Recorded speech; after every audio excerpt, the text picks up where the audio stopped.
I invite everyone to listen with a completely open mind.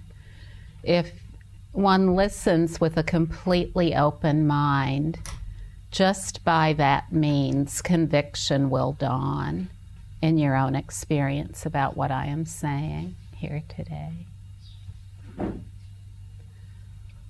Only forever flawless wisdom awareness is doing everything.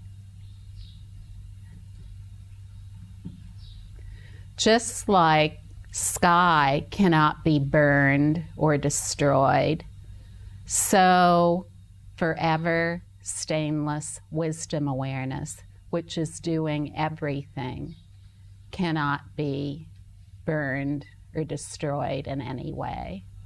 It's completely indestructible. As awareness is doing everything and is indestructible, cannot be affected in any way, it's impossible for there to be anyone who can suffer.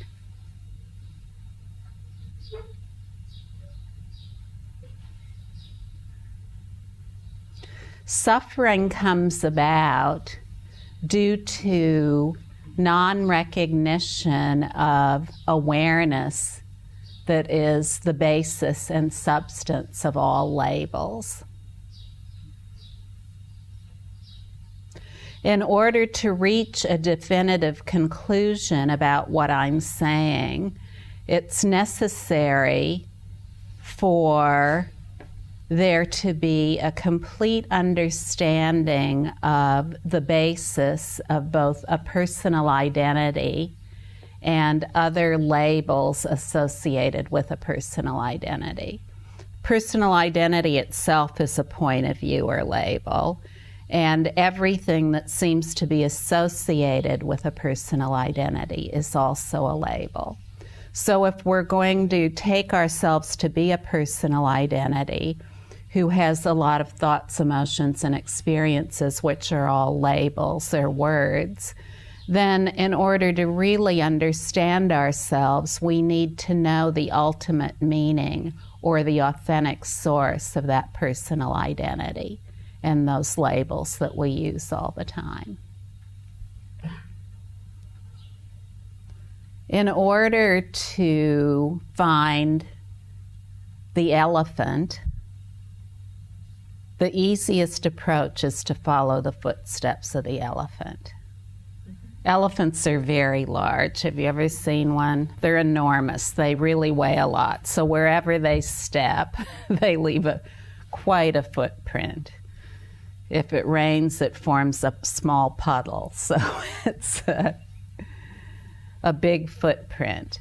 And the footprint of the elephant is very, very obvious. In the same way, the footprint of awareness in our sensory experience is very obvious.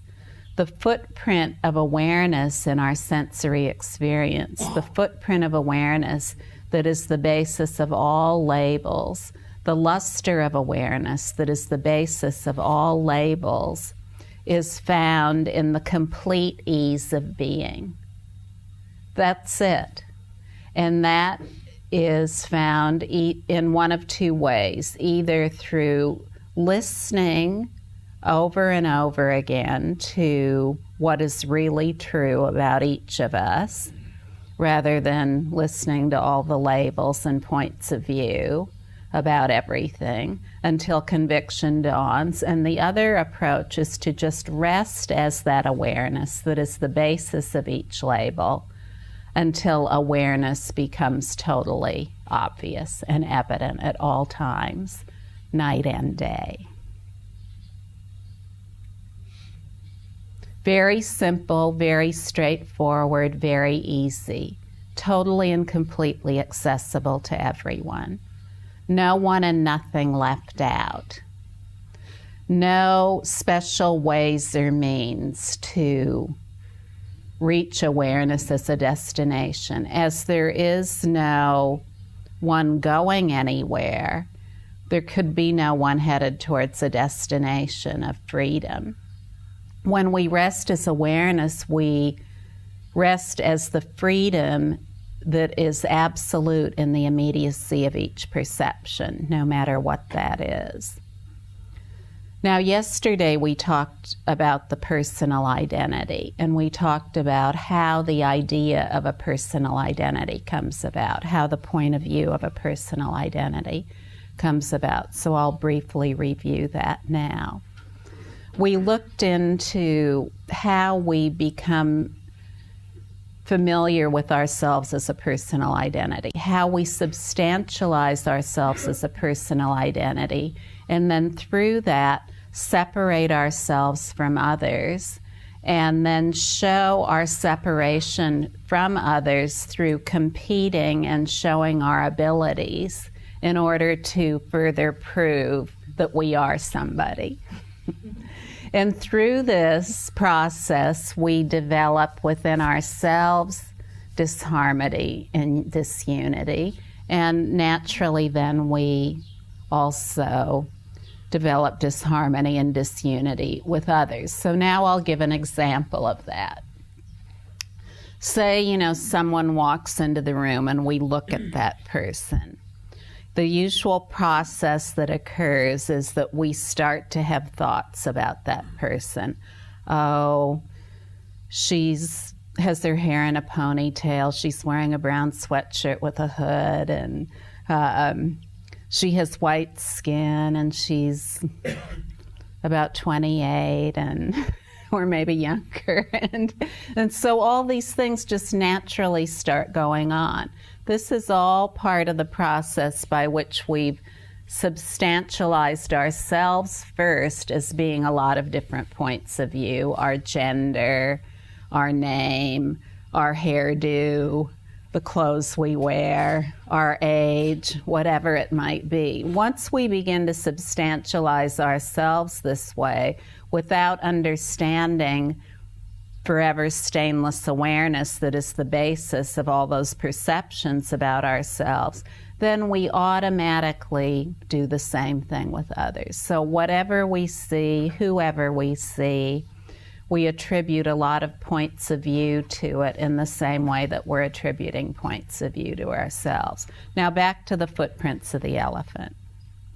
Now if we find the footprints of the elephant, then we follow the footprints of the elephant only. We don't try a lot of other things to find the elephant. If we see the footprints of the elephant, then just through following the footprints of the elephant, we easily find the elephant. The elephant's already there and we know it because we see its footprints. But if we try a lot of other things to try to find the elephant, oh, the footprints are there, but so what? Instead, I'm going to meditate for 30 years to try to find the elephant. Or I'm going to do whatever it is to try to find the elephant. I'm going to travel to India to try to find the elephant there, even though the footprints of the elephant are somewhere else, so Africa or wherever it might be. I think I'll go to India instead to see if I can locate this elephant I'm looking for there. So you see, this is how a doer engages in doing something in which a doer cannot be proven to exist.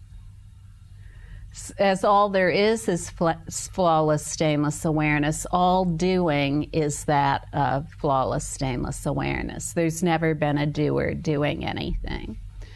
When we look at the origin of a personal identity, what we see is that we've learned certain things about ourselves. We weren't born knowing these things. So when we were born as spontaneous awareness only, without any words or concepts. So we need to ask ourselves how this personal identity came upon, how the impression of a personal identity came upon flawless, stainless awareness, and how it became solid and stable, seemingly solid and stable. And when we just realize that we were born as awareness, and that then we were introduced to ideas about who we are, it becomes easy to see how this identity came upon us. None of us were born knowing our name. We weren't born with a name. We weren't born knowing that we have a gender identity. We weren't born knowing that we have a skin color or an eye color. We weren't born knowing that we have a nationality. We weren't born knowing that we depend on a body to exist. We weren't born knowing that we depend on any of the elements to exist, like earth, fire, water, and air. We weren't born knowing that we depend on thoughts to exist. We weren't born knowing that we depend on emotions to exist. We weren't born knowing that we depend on the universe or the cosmos to exist. We were born as we are, stainless and flawless from the beginningless beginning, with innate wisdom that never holds to anything. Innate wisdom, just like stainless sky, never got stuck anywhere. It never got stuck in any word or concept about being anything. When we rest as awareness that is the basis of the assumption that we have a personal identity, then we learn everything we need to know about that personal identity. Otherwise, we'll be lost in a lot of tangents about what that personal identity is. We'll say, oh, this personal identity, it really is something. And in order to realize my true nature, I need to smash this personal identity out of existence. Like a glass, I need to throw it against the wall and smash it to smithereens until it can't be seen anymore. Where there's never been a personal identity, all this involvement with a personal identity just leads to more substantialization of a personal identity. So if we're examining our thoughts and trying to make them into better thoughts, and we're examining our emotions and trying to make them into better emotions, and examining our experiences and trying to make them into better, more positive, more right experiences, then all of that involvement reinforces the sense of a personal identity. The most that can happen with that approach is to neutralize thoughts, emotions, and experiences. However, the neutralization of thoughts, emotions, and experiences all exists within causation. It exists within time and space.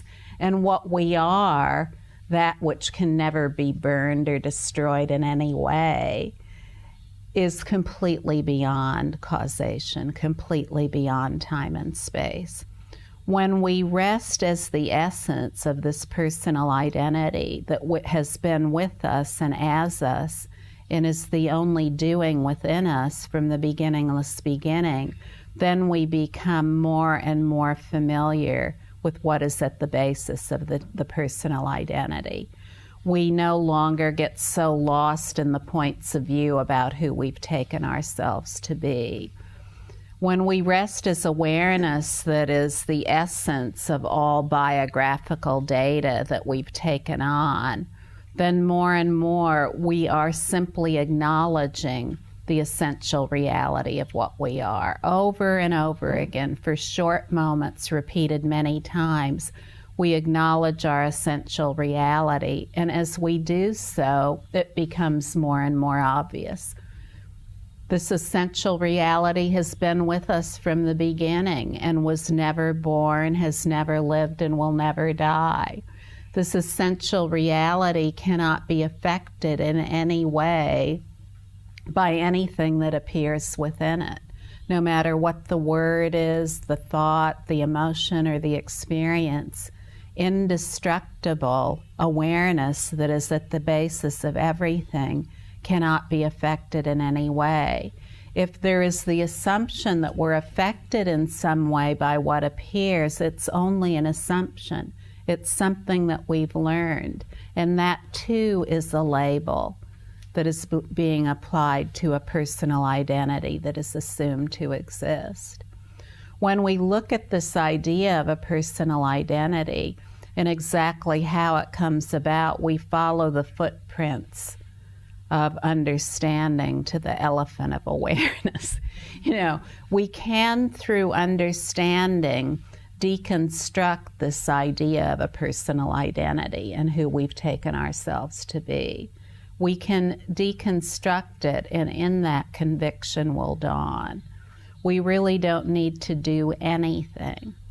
If we feel like sometimes we get too stirred up for conviction to be obvious, then all we need do is rest as the awareness that is at the basis of the personal identity. Rest as that awareness for short moments, repeated many times until it becomes obvious.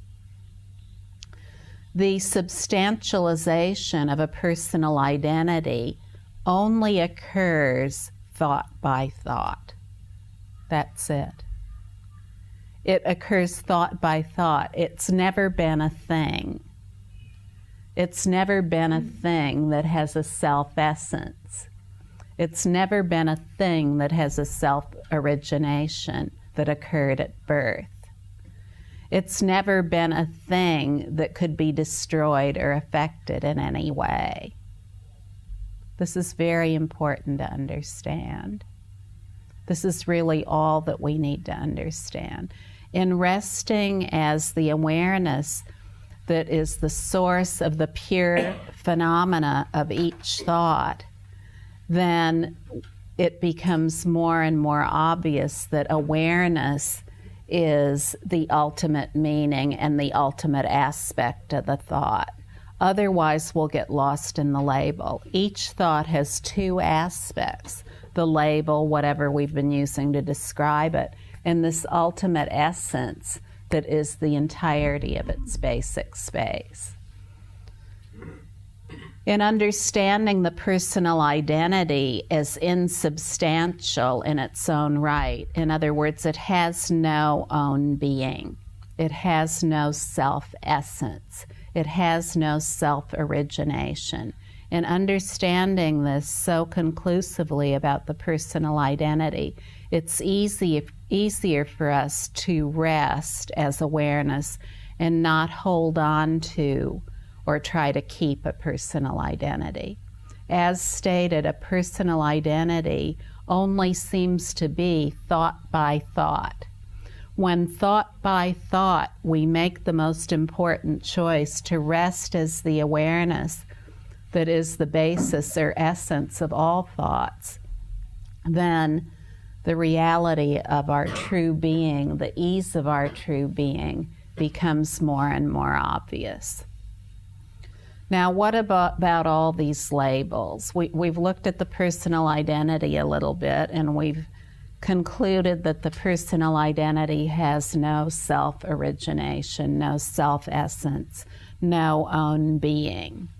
What about all the other labels that are subsequent to this label, this point of view of the personal identity? All the other labels are equal to the personal identity label or point of view. So all points of view are included within this all-encompassing pure view of awareness.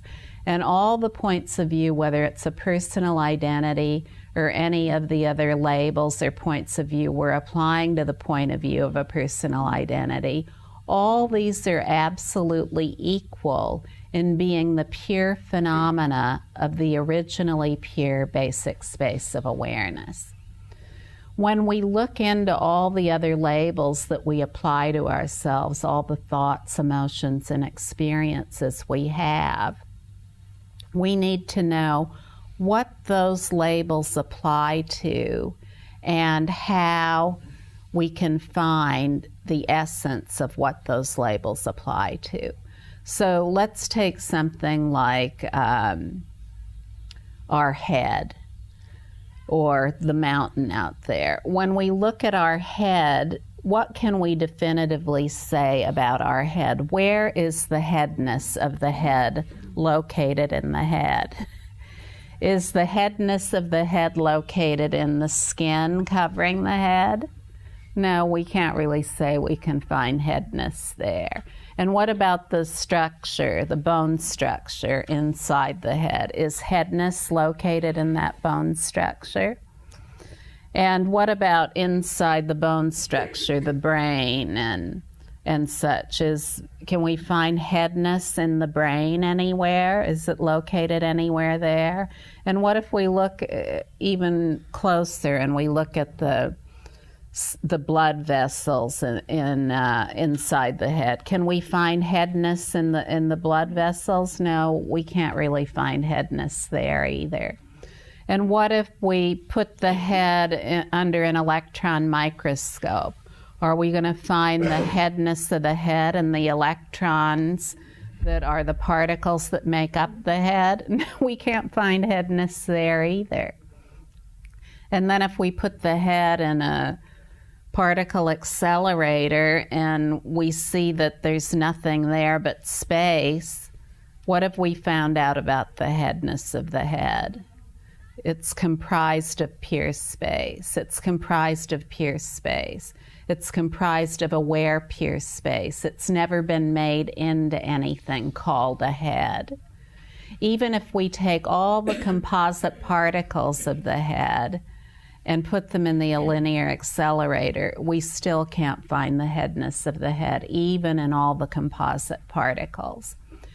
And such is the case with all labels, no matter what they are. We can go through the process of the same process I just described with any word or label. We can apply it to the mountain or the tiger or the elephant or our emotions or our thoughts or anything at all.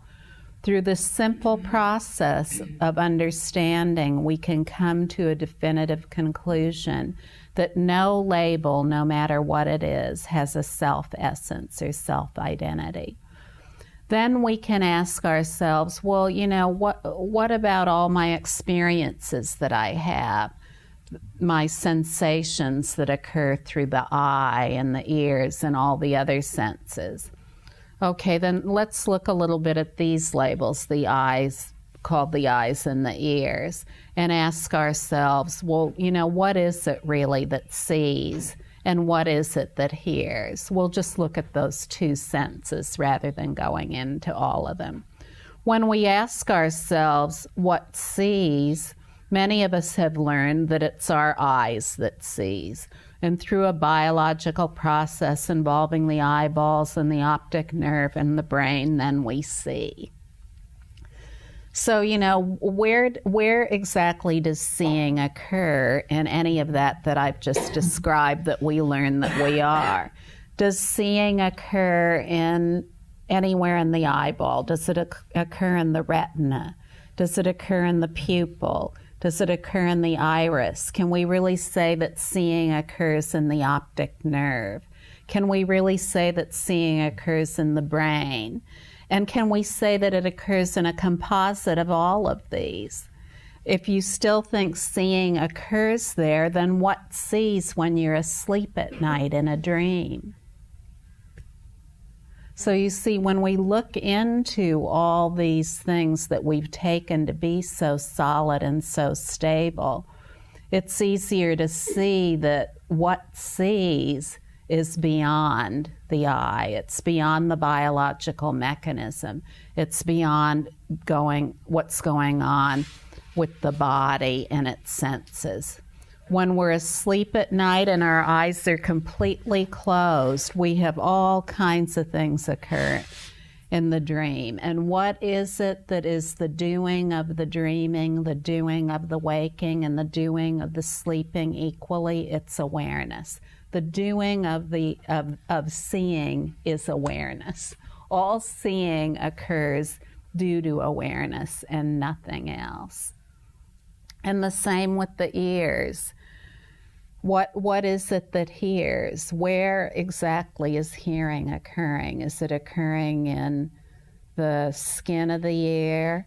Is it occurring in the cartilage of the ear? Is it occurring in the blood vessels and corpuscles of the ear? Is it occurring in the auditory canal or in the eardrum? And if you still think that hearing is occurring there and with the process in the brain, then what hears when you're sound asleep at night? When none of the sensory mechanisms that you've taken to be the doer are alive and active. What hears in that dream? Is it the ear and all its processes that's hearing all of the dream images and the fantastic events that are going on that are completely beyond anything that could ever be imagined? So in this way, we can come to a conclusive understanding both about personal identity and the labels that we use to describe the fearful consequences associated with having a personal identity. Because once we decide we have a personal identity, we have all kinds of fearful consequences associated with being that personal identity. If we are thinking that a personal identity is holdable and keepable in some way, then we immediately establish personal consequences, and many of them are very fearful. So we get lost in a lifestyle of hope and fear, of hoping that certain things will happen and fearing that they won't, or fearing that certain things will happen and hoping that they won't.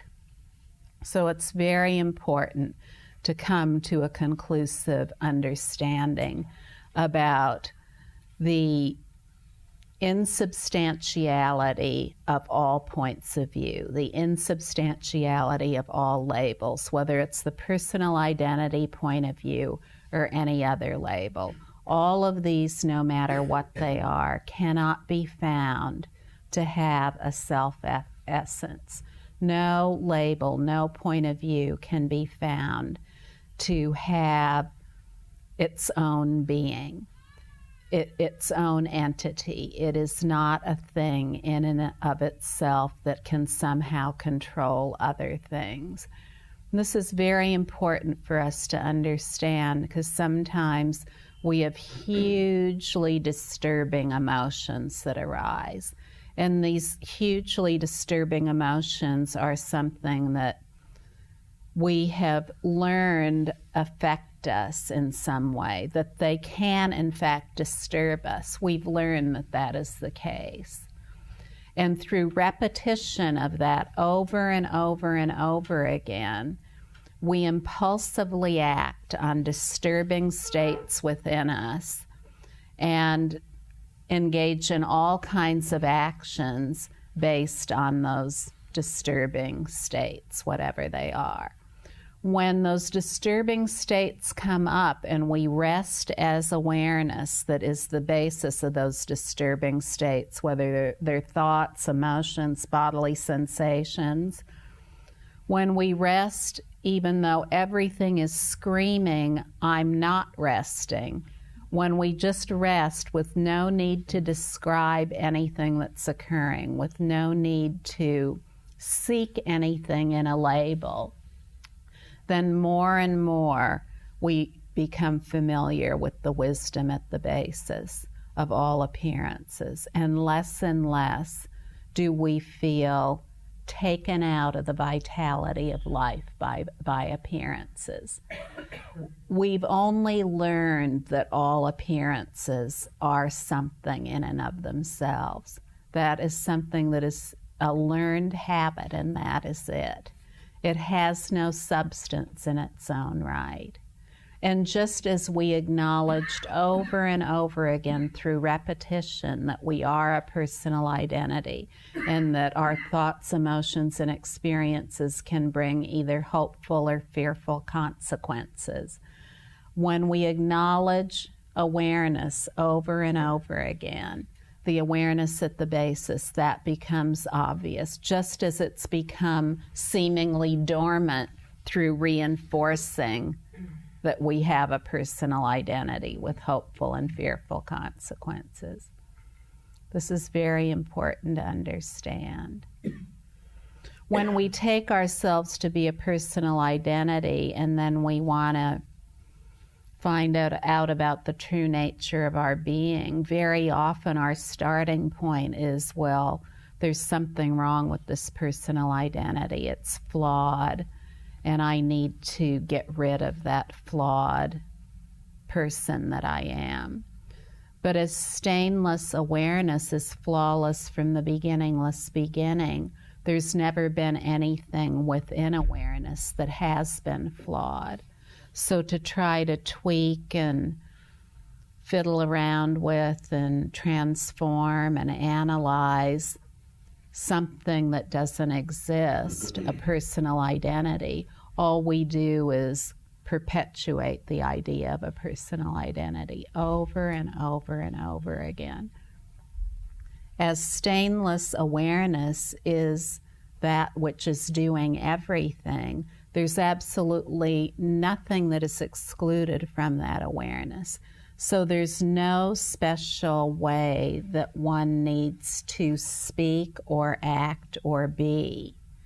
We don't need to rule out the use of the word I or me or mine or take on any kind of contrived way of speaking or thinking of being or being. When we repeatedly return to the completely perfect ease of being, the natural rest that is at the basis of everything, over and over again, wisdom dawns within us, wisdom that requires no contrived activity, no contrived conduct, no contrived thinking, no contrived emoting.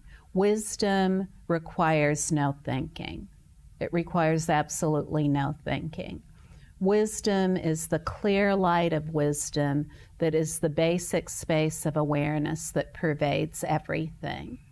When we rest as that clear light of wisdom, it becomes more and more obvious. And that's the only way we can find our own wisdom. Our own wisdom is innate. It's already accomplished. We don't need to do anything to get it. We don't need to force it, try to find it, try to head to a destination, try to engage in all kinds of things to make it come about. It already is. When we rest as that wisdom awareness that's at the basis, the clear light of wisdom becomes more and more obvious. And we can count on this without fail. We can count on this without fail. If it seems too easy compared to everything else you've heard, then, and you don't understand what I'm saying immediately, then please come back. Come back at least 6 times and see if conviction will dawn. And even if you think, oh, she's crazy, what is she talking about? Boy, she's really a lunatic. If this were true, then it couldn't possibly be true. It's just way too easy. Well, then, please come back at least 6 times and just open up your mind and see if something is sparked within you.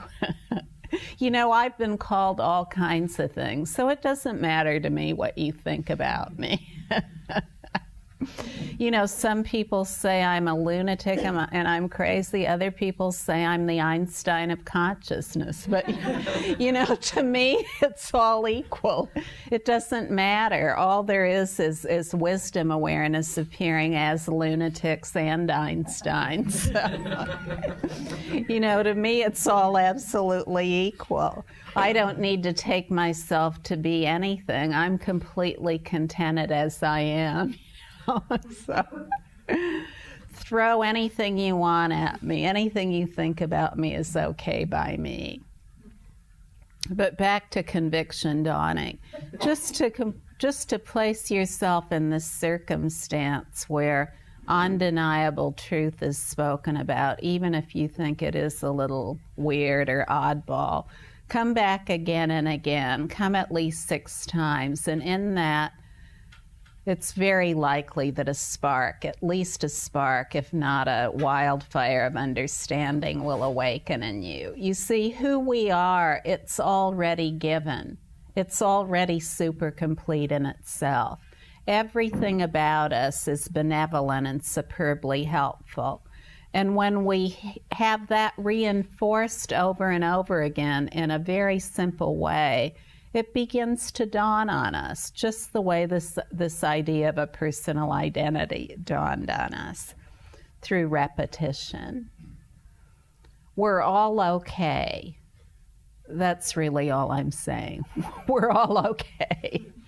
No one's ever been un-okay. And if you think that you're un-okay or that you need to change in some way to be okay, then please understand that nothing need be done. Your okayness will dawn within you. And that okayness, more and more, will be a perfect expression of wisdom and compassion. The wisdom and compassion that's already complete in here. Wisdom awareness is absolutely timeless. It's not stuck anywhere in time or in any kind of history or historical figure. Wisdom awareness is naturally appearing right here. And everything that's ever been, as it is totally timeless, is self-occurring in this moment, simultaneously inherent in this moment. It's just like you could say, oh, you know, suddenly I had an urge to go to India, and I just knew I had to go to India. And then what happens usually then is we try to establish a lot of causes and effects related to that urge. I've got to get to India. So I must have this urge to go to India because something's wrong with me, and I'm going to find something there that's going to make me whole and complete. Or, you know, I've got to go to India to visit my parents, or because I want to live there, or whatever it is. But all of this attribution of cause and effect, it has no substance of its own. You see, there all these labels that we apply to everything, they've never applied to anything. This is what we're sharing here today. This is the message we're sharing here today. And when we stop holding to these labels, then more and more we have a decisive experience of our own super completeness. The whole idea that we're not super complete comes about when thoughts appear, and then we use our awareness, we make the choice to use our awareness to hold on to or try to keep those thoughts and decide that they're either good or bad. And then through discriminating like that, we reject some thoughts and accept others. So the whole process of feeling ill at ease comes about just through that simple choice, the most important choice we can ever make.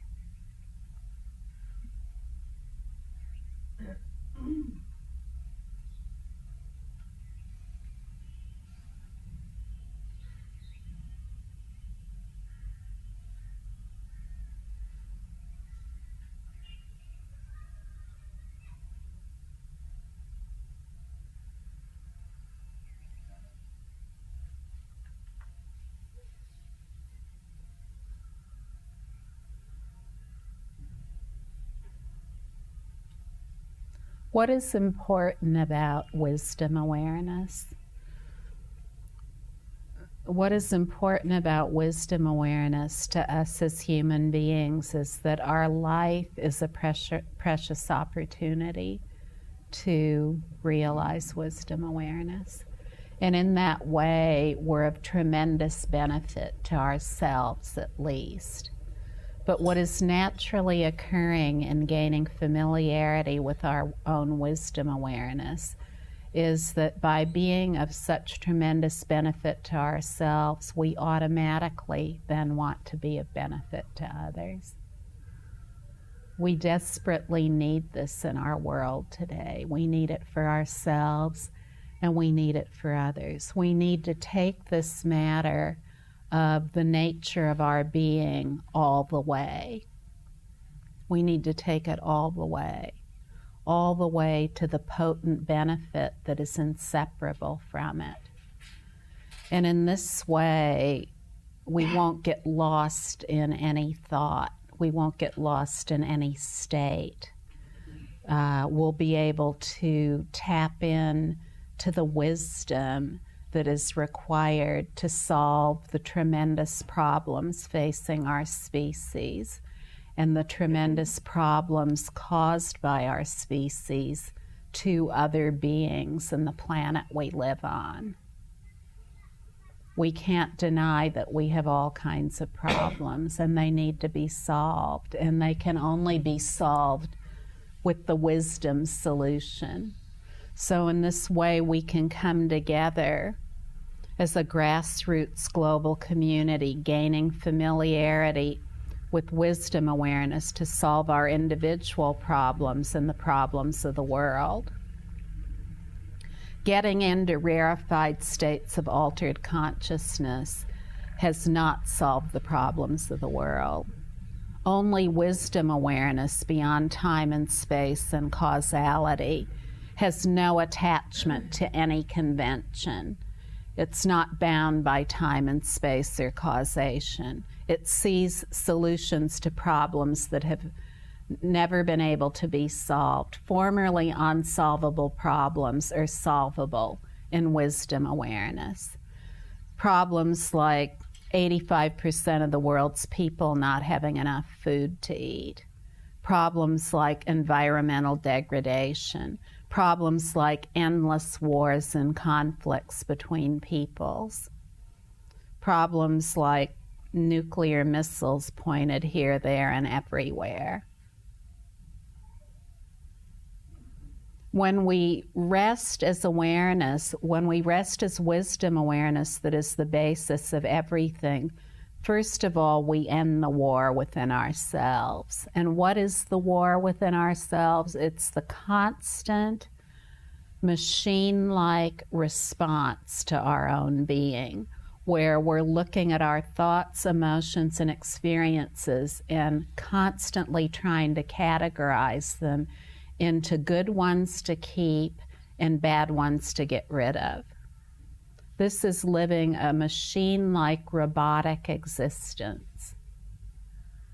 All of the thoughts, all of the emotions, all of the experiences, whether they're past, present, or future, are equal in being primordially pure. Their label does not make them pure or impure. We've already looked at that definitively today. All thoughts, emotions, and experiences are equally pure, and no labels, no matter how many are put together, are the source of wisdom. Wisdom is beyond words and concepts. It's beyond labels. When we persist to label ourselves and others, we engage in this machine-like war within ourselves, where we say that certain of our appearances, our thoughts, emotions, and experiences are good and others are bad. But beyond all that field of causation, of time and space that looks at everything as good and bad or good and evil, is wisdom that is beyond all extremes of labels. Wisdom doesn't need anything to be good. It's already wholly positive in and of itself.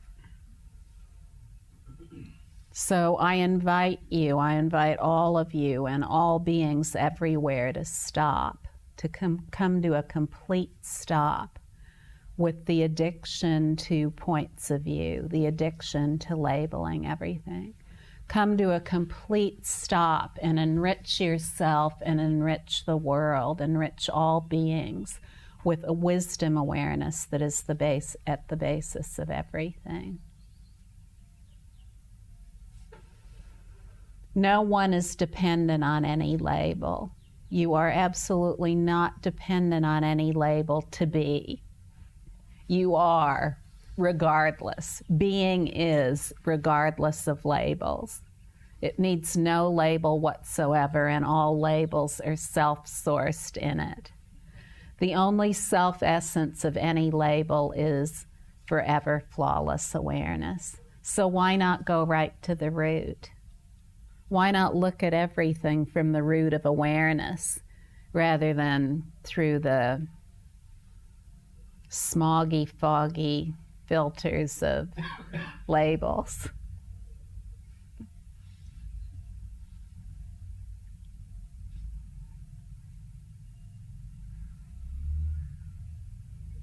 The essence of your own being doesn't need anything to prop it up.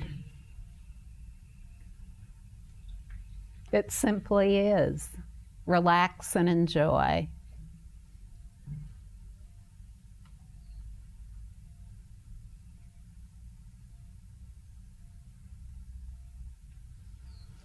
Does anyone have a question they'd like to ask?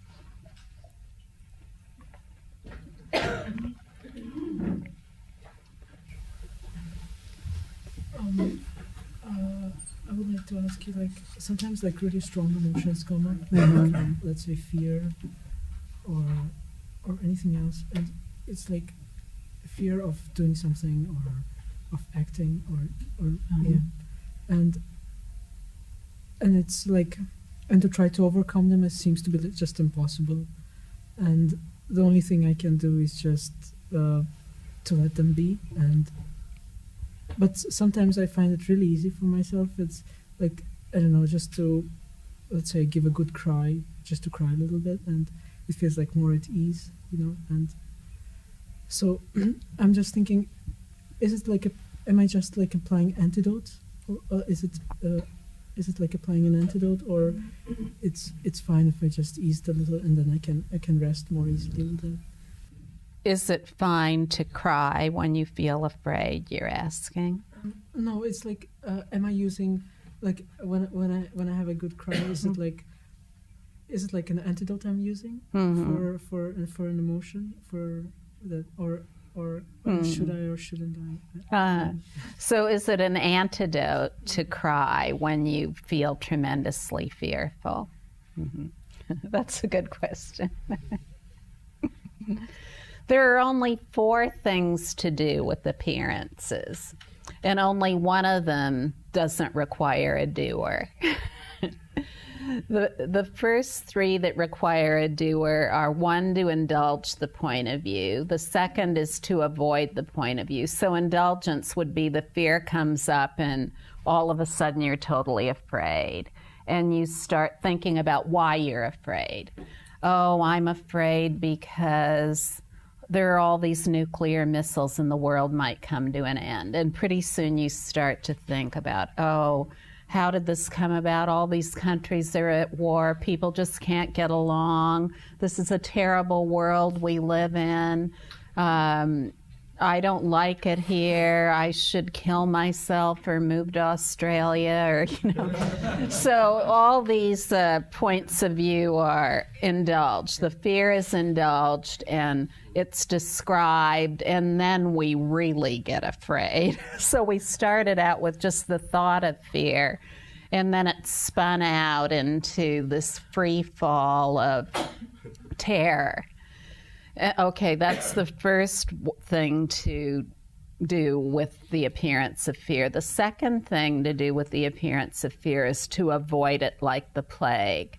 So fear comes up and you say, okay, fear. Now I have to purify this fear. So what I'm going to do is I'm going to go into solitude, or I'm going to become celibate. And in that way, I'm going to overcome all this fear I feel about everything. So that's avoidance of the fear. And, you know, that might neutralize the fear, but it doesn't completely resolve the fear. And then the third approach would be to replace the fear with a positive state, an antidote. And so the fear comes up, and the fear is recognized as fear, and you say to yourself, okay, I'm afraid. I've got to do good works. I'm going to go out and help somebody, and that way I'm going to get rid of the fear. Or I'm going to cultivate happy thoughts, and in that way I'm going to get rid of the fear. So I'm going to get on the internet and stay on for about 3 or 4 hours and numb out by looking up all the causes of fear.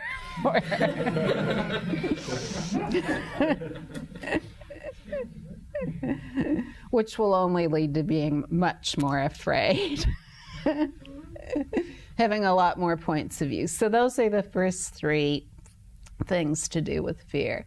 The fourth is rest as awareness. And as awareness, see all as awareness until all is awareness. Only the fourth does not have a doer.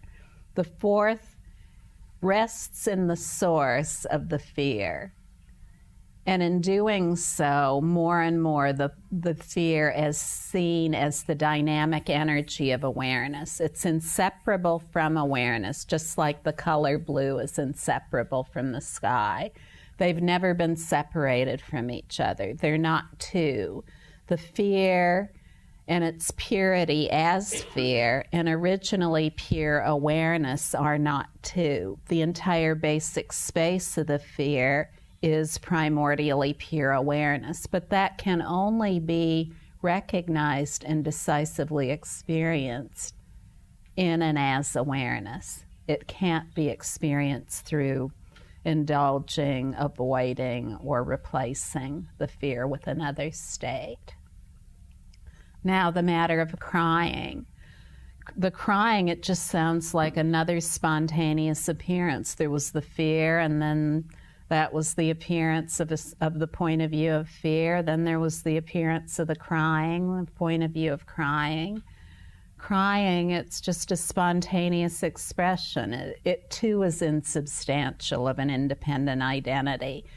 Crying is insubstantial and identityless. Fear is insubstantial and identityless. But if the crying and the fear are taken to really mean something significant, then they will. To get totally familiar with the totally pristine ground that is the basis of both requires just resting as awareness, even if there are unrestful bodily sensations like crying or pain or anything else, emotional pain. Continue to rest as awareness, and not separating out from what's happening, but just notice that the awareness and whatever is appearing are inseparable. Nothing needs to be done about whatever is appearing. It will vanish naturally in and of itself, like a line drawn in water or the flight path of a bird in the sky.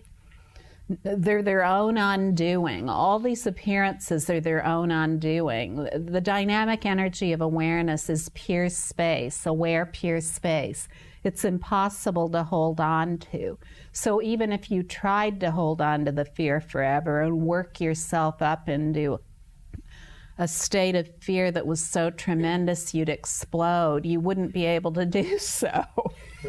It's impossible. So all this seeming terror and discontent is a fabrication. Now, if you want to take it to be real, please.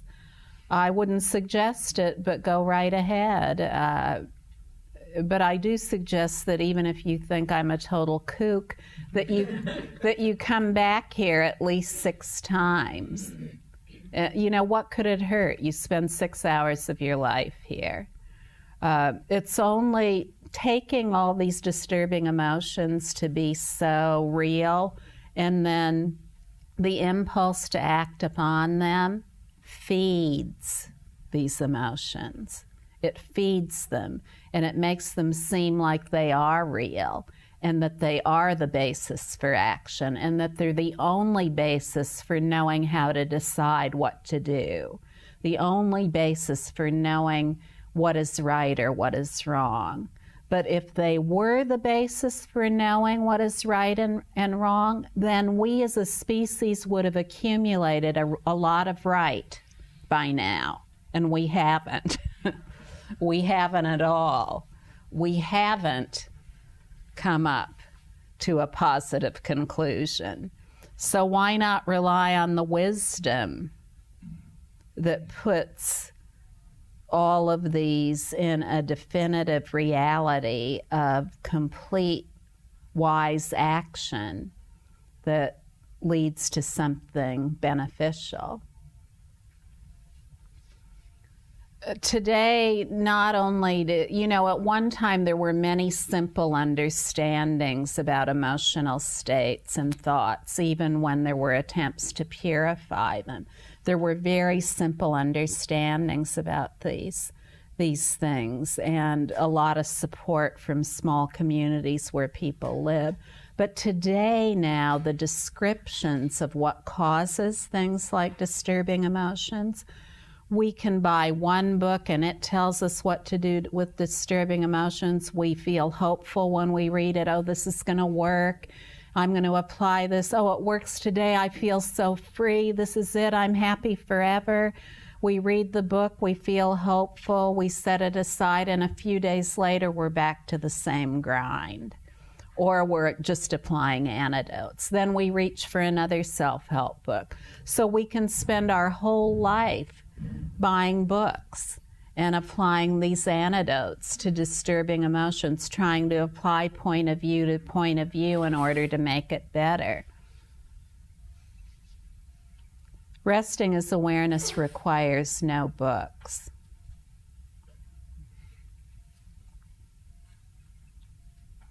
And it completely resolves all disturbing states, no matter what they are.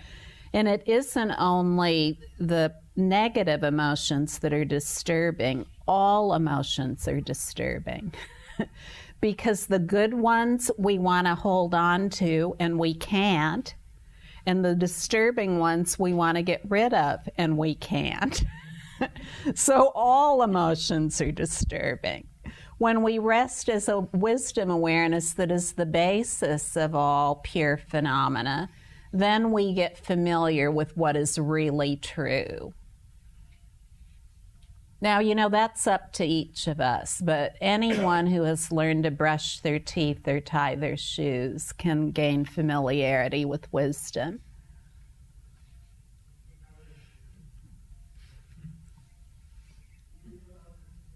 No matter how powerful these emotional states may be, and, I'm not talking as a philosopher.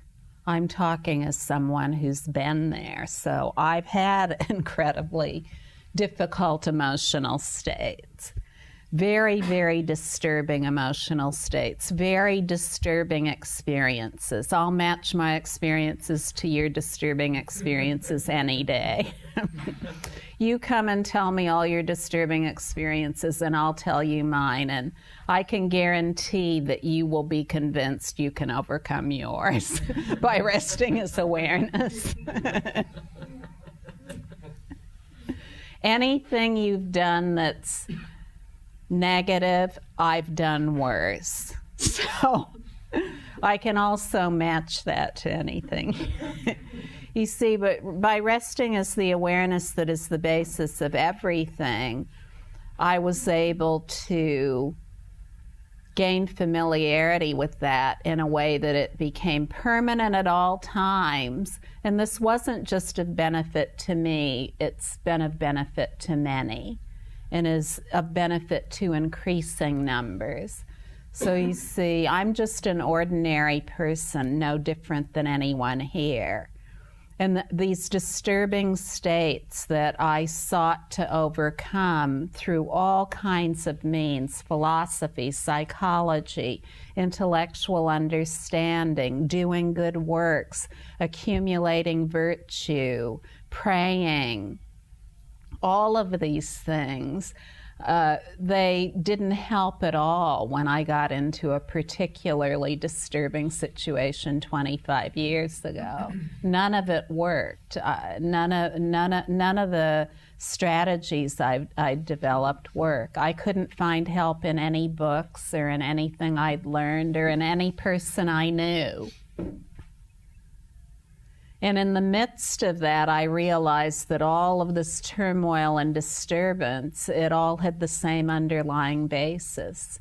that was not separate from it. And that underlying basis is a pure space, a vast, infinite, pure space that is totally timeless. And I didn't really even call it any of that. I just knew it brought relief. When I rested as that, I had complete relief from all labels, whether they were positive or negative. And the more that I rested as that, the more there was the naturally occurring appearance of a warm sense of well-being, a warm sense of ease that pervaded everything. More and more, there was the ability to be in all situations without impediment. So why would I want to go back to what didn't work? Why would I want to go back to disturbing states? There's no reason to do so whatsoever. To continue to go to disturbing states and think that they're real it's really the definition of insanity. Insanity is to do the same thing over and over again, expecting different results.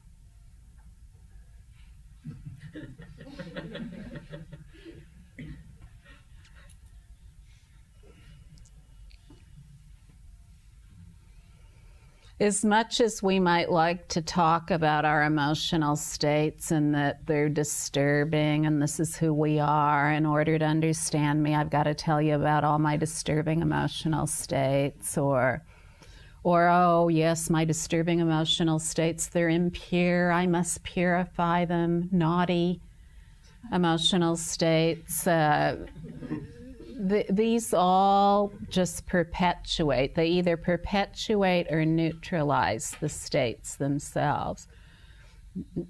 There's no knowledge other than wisdom knowledge in these states. If we think we find any knowledge there, it's just another point of view. The only true knowledge is the clear light of wisdom knowledge that is the basic space of the state itself. When we rest as that, then we come to a definitive realization about what's going on, one that is so beneficial to us. Because when we look at these states, what we really want to do is stop them. We don't want them anymore. They don't feel good. They feel painful. They hurt. And they not only affect us in a painful, hurtful way, but our relationships with others. We see this and we want to stop it. That's the natural urge to freedom, to want to stop these. But we've found, all of us, that by examining them and applying antidotes, we either only neutralize them or we get into some kind of state that's an extreme, like bliss or emptiness, in which we're not really feeling very vital. We don't have a lot of energy for living life. It's more of an isolation from life. Bliss, emptiness, any kind of extreme state of altered consciousness. It just cuts us out from others. It doesn't unify us with others. When we rest as awareness, we come to understand the stuff, what really is the substance of all these emotional states. And it leads to tremendous compassion for the way we've lived our lives in terms of believing in all these states. And with that compassion that appears for ourselves, we automatically see what makes others tick. And we have compassion for them, so we no longer live in such bipartisan ways. We're not all torn up within ourselves, and then we're not torn up with others either. We experience unity within ourselves, we automatically experience unity with others. It's very straightforward. Did you have a question? Yeah. This resting as awareness. For me, when you're saying this, there are all kinds of possibilities that rise up. It could be witnessing a thought or an emotion and separating myself from it It could be resting as identifying with it and, just become one with it. It could be resting as awareness of go to the beach in Rishikesh and have a tan and I'm resting. And it sounds so simple, but it's like slips beyond my reach because it could be anything and it's nothing. Well, it's never been stuck to anything or to nothing. It's completely without extremes. To rest as awareness is that for short moments, repeated many times, to gain familiarity with awareness. In other words, let awareness be as it is, without any need to separate out and examine a thought or do anything at all about the thought. When there's rest as awareness, there's no need to describe a thought or do anything about it. So it's the end of elaboration, fabrication, and description of thinking. And it's also the end of seeking anything in thinking. In other words, seeking meaning or significance in a thought. That's what it is to let awareness be as it is. In the all-encompassing peer view of awareness, all these points of view proliferate and resolve, and the proliferation and resolution are points of view too. This happens spontaneously. It's naturally occurring. It's unable to be determined or predicted how these points of view will appear. When we just rest as awareness, we notice more and more that who we really are, all we've ever been, is this awareness that's inclusive of all of these indeterminate, unpredictable points of view. There's no need to hold to any of them or try to keep any of them because none of them are holdable or keepable. They're all in substantial pure space.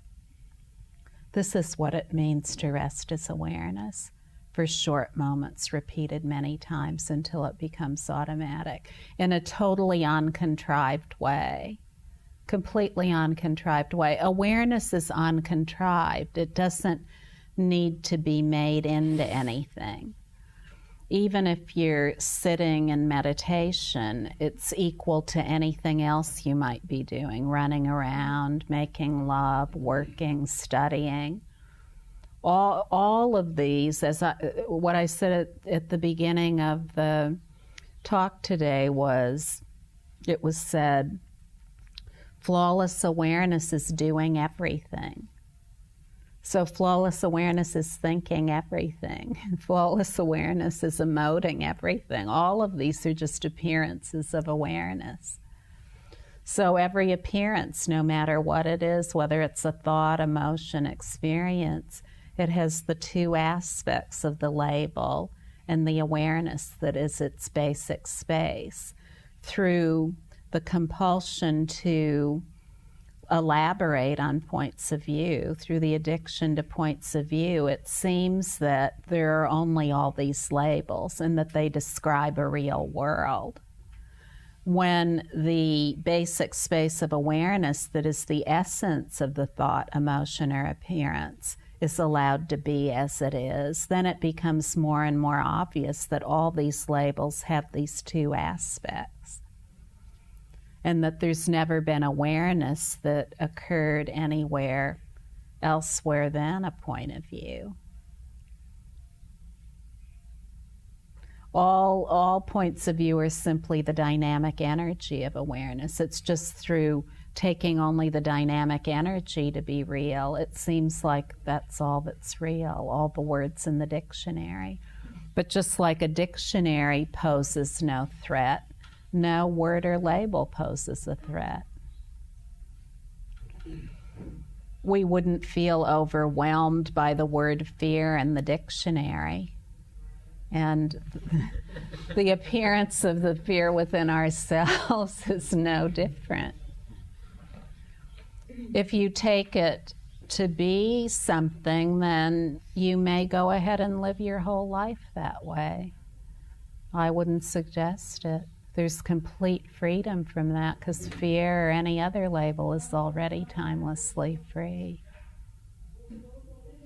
And, you don't have to rest as awareness. For you, if you just keep showing up here, conviction will dawn in you. I know that about you. So don't trouble yourself with resting.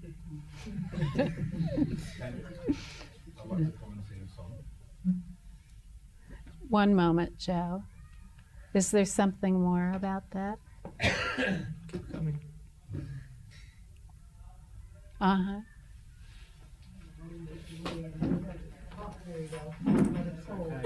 But when people experience different things like total fear, total love, like your example of lying on the beach in Rishikesh, I'm just wondering, my question is about the purity of the experience itself. For example, if someone was stabbing my child in front of my eyes, just about to, my total being would be in terror. Or with love, my total being would be with love. And in that way, would you say the total awareness and the experience are one and the same? Or melting into the sun on the beach beside the Ganges? Just that. The experience and the awareness of the experience are the same? They're not two. They're inseparable. There's nothing to be done about terror. It's originally pure. And love is originally pure too. And the delicious sensation of basking in the sun alongside the Ganga, that's originally pure too. None of these are two. There have never been two. Everything is a single, non-dual expanse.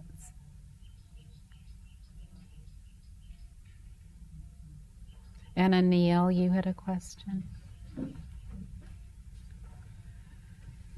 Resting in awareness may be easier at one place than the other.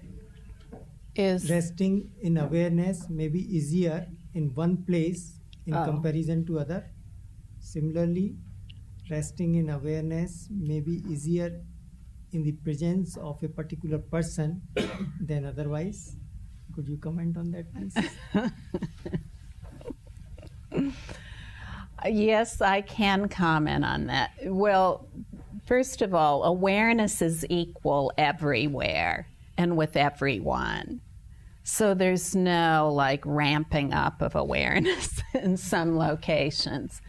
But what is very natural and simple for us as human beings is that if we come together, and a lot of us are committed to the same thing, such as resting as awareness, or maybe some of us are resting as awareness without even trying to do so, because that's how resting as awareness always ends up. It's guaranteed that it'll end up as just awareness with not trying to do anything. If we come together and we're all committed to that, then it may feel like it's more intense in that situation. This is very natural. It's just like if we're with a bunch of people who are all afraid, then we might all feel afraid too. So you see, this is a simple human matter. It's not esoteric or mysterious or some kind of odd thing. The community of people resting as awareness is very nice because that reinforces and reaffirms our choice to live as awareness and to rest as awareness. So this is a very simple, practically understood, straightforward matter. Now, if we think that it's easier for us to rest as awareness in some circumstances than others, then it will be that way. It'll definitely be that way. Now, a lot of times when people meet me, they will say, will you be my teacher? And I always say yes. I've never said no. So a lot of times when I meet people, they say, I want to move somewhere so I can rest as awareness. Like there are people in this room, they wanted to change their job so they could rest as awareness, or they wanted to leave their family so they could rest as awareness. And I always say, well, you know, really, if you want me as your teacher, I would suggest you fulfill all your commitments. So that's what I say to people. You know, whatever your commitments are, these are your circumstantial points of view. They're part of your life. It's just the way things are. If you try to rearrange them, going to live somewhere where it'll be easier to rest as awareness, or whatever it might be, changing your job, then it'll seem like that's associated with resting as awareness, but it really never is. The most fruitful ground for resting as awareness is in the situation we're in, whatever it is, with the commitments we've made. And, you know, we as a species really need to learn more about living that way. There's nothing special required to rest as awareness. Nothing special is required. In any situation we can practice that, but just for the comparison's sake or better understanding sake. For better understanding? Yeah, means we come to Rishikesh most probably because many persons here are trying to rest in awareness in one method or the other. They may not be following the exact teachings, but they may be following some other methods. But that is what ultimately they are trying to do. And that is maybe the reason we are meeting here in Rishikesh. So that is what I was implying. Means one place, the practice may be much easier than the other places. And it can be done in other places also.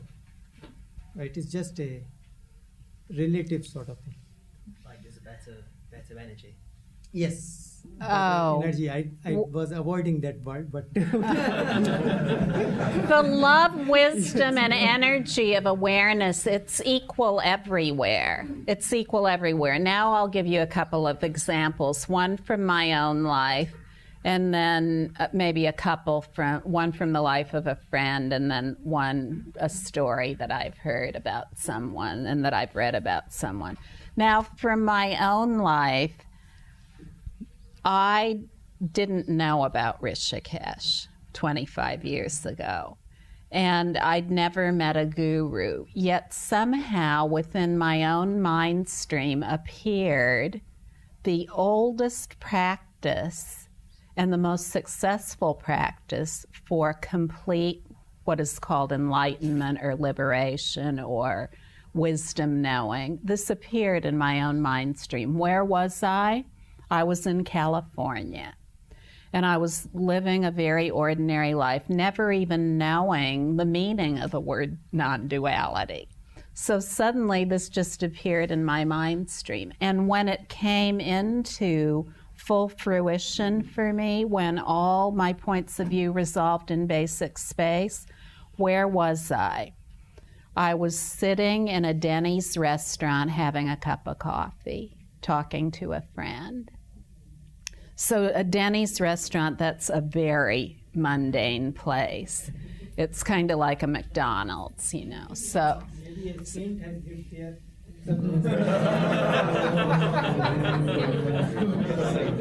Pardon? Maybe a saint has lived there many, many years back. Yeah, well, a saint has lived and is living in each of the chairs in this room.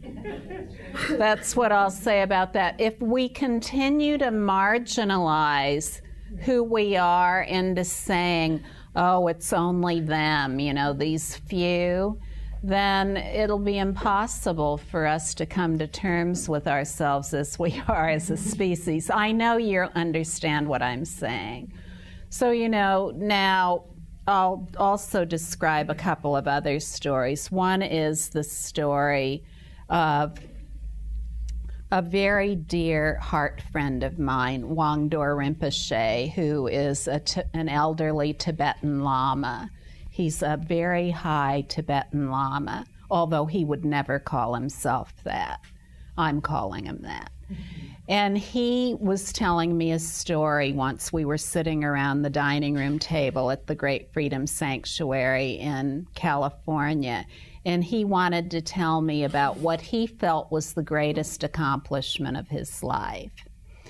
When he was a young man, about 30 years old, he was living in Tibet, and the year was 1959. And he was living there with his guru, Tuxi Rinpoche, and there were a lot of other disciples living there too. And of course, they'd always lived in this very wonderful way for years together. This fantastic High Lama, Tuxi Rinpoche, who held many wonderful teachings. What were they teachings about? Resting as awareness for short moments, repeated many times. He held many of these teachings, just like the teaching that's being given here. And suddenly, they saw that they needed to leave Tibet because the Chinese army was coming, and they had heard that there were lamas and disciples either being slaughtered or imprisoned everywhere.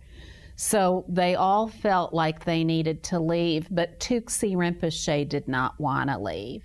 He didn't want to leave because he didn't feel he was physically able. He was a very, very big man, and he'd gotten quite debilitated, and he couldn't carry his weight and walk on foot out of Tibet. So what to do? They didn't know what to do. Some of them just left. They left their guru behind. They said, we're too afraid, we're going to leave anyway. But Wangdur Rinpoche, he would not leave. He wasn't going to leave Tibet unless his guru was leaving too. He was going to stay with the guru through thick and thin.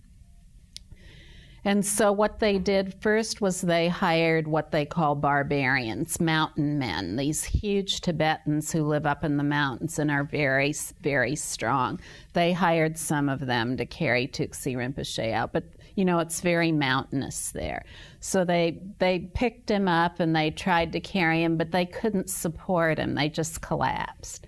So they said, oh, what to do? So they went out and got a couple yaks, those enormous animals, and they strapped Tuxi Rinpoche up on the back of the yaks, and the yaks started climbing up the mountain, but they too totally collapsed. They could not carry the weight of Tuxi Rinpoche. Now, the guru has many skillful means that come along with wisdom. So Wangdur Rinpoche now, he's a small man. He's about 5'6" by 5'6". I don't know what he was when he was 30, but now that's what he looks like. And he's always been rather small. So Tuxi Rinpoche said, I want you to carry me to India. And so Wangdur Rinpoche thought, how am I going to do that? How am I going to carry this guy to India? He's about 3 times bigger than I am. And so, he just rested with that, and then he thought, okay, I am going to carry him to India. This is what my guru wants me to do, so this is what I'm going to do. My guru has directly instructed me to carry him to India. He said, Wangdur, you carry me to India. That's how I'm going to get there. Otherwise, I'm not going. So Wangdur Rinpoche put Tuxi Rinpoche on his back, and they all set out, the few of them that were left, and they started to walk to India. And when they walked to India, there were many of them who died along the way. They'd fall into an abyss or off a mountain trail, or they'd be crossing a tiny log over an abyss, and some of them had fallen and die, or they'd get sick and die. All the time on these narrow mountain trails, walking over the logs, Wangdur Rinpoche had Tuxi Rinpoche on his back. And of course, they weren't silent. All the while, the guru was probably giving him instruction. He was saying, rest imperturbably, Wangdur. But what I'm pointing out through this story is that their circumstances completely radically changed. All of a sudden, they went from this pastoral lifestyle, living in the mountainous countryside of Tibet, to being chased by the Chinese army in very dangerous circumstances where there were new thoughts and emotions every moment, totally unpredictable. They made it all the way to India. They made it all the way to India. And Wangdur Rinpoche told me this was the greatest accomplishment of my life, because I knew if I did not carry my guru to India, there would be many teachings that I wouldn't be able to receive because they'd die with him. And there would be many other beings who would not be able to benefit. So he said, this is the greatest accomplishment of my life.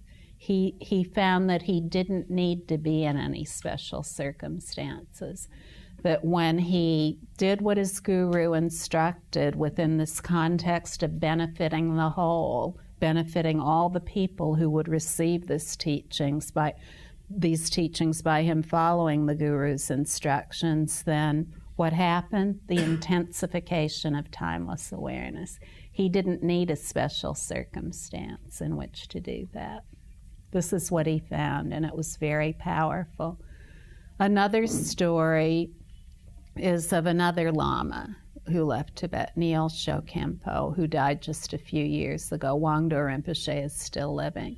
And he was a great and high Lama in Tibet. He gave teachings, rest imperturbably without doing anything, he said, to thousands of Lamas, including the Dalai Lama. So he held these pinnacle teachings of Tibetan Buddhism and gave them to thousands of Lamas, sitting dressed in beautiful brocades on a golden throne.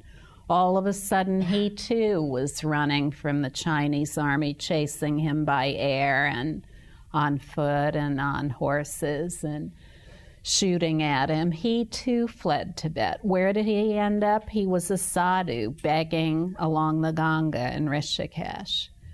He didn't have all of his retinue with him or his high esteem and praise from everyone. Then he ended up in Calcutta in a hotel where he was a dishwasher. All this time he felt, he said, depressed and sick. Depressed, mentally sick, and physically sick. But all the while, he said, there was greater and greater intensification of timeless awareness. He found he didn't need any special circumstances for his confidence and faith and certainty in timeless awareness to grow. All of the circumstances he found were equal. So these are very important stories, whether they're about me or anyone else, because it shows all of us that we're human beings just like the people described. And if they can rest as awareness with disturbing emotions and in disturbing situations, or, if they can go beyond needing a special situation in which to rest, then we can too. Now, these are very important stories too, because even though they had always lived in a certain way in Tibet that was very protected, they wanted most particularly to leave Tibet so these teachings would not die. They wanted this simple teaching to spread far and wide, and so they were willing within that context to give up their special circumstances and do what would be a benefit to the whole.